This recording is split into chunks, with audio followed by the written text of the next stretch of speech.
So మాలో ఎవరైనా ఇంకెవరైనా సరే పవన్ కళ్యాణ్ గారి విజయానికి నేనే దోహదపడ్డాను అని ఎవరన్నా అనుకుంటే అది వారి కర్మ, అంతకంటే ఏం చేయాలి. ఇండైరెక్ట్ గా వర్మకి చెప్పినట్టుగానే ఉంది సార్, అదే ప్రచారం జరుగుతోంది.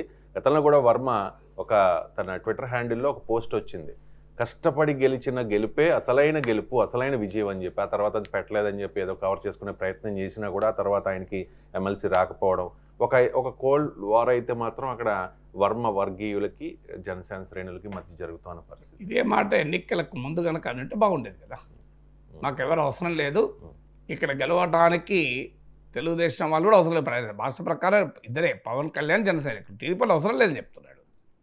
సో పిఠాపురంలో గెలవటానికి టీడీపీ వాళ్ళు అవసరం లేదని బహిరంగంగా వేదికపై చెప్తున్నాడు. వర్మ పక్క పెట్టండి, టీడీపీ వాళ్ళు అవసరం లేదు అన్నాడు. ఇది ఎలక్షన్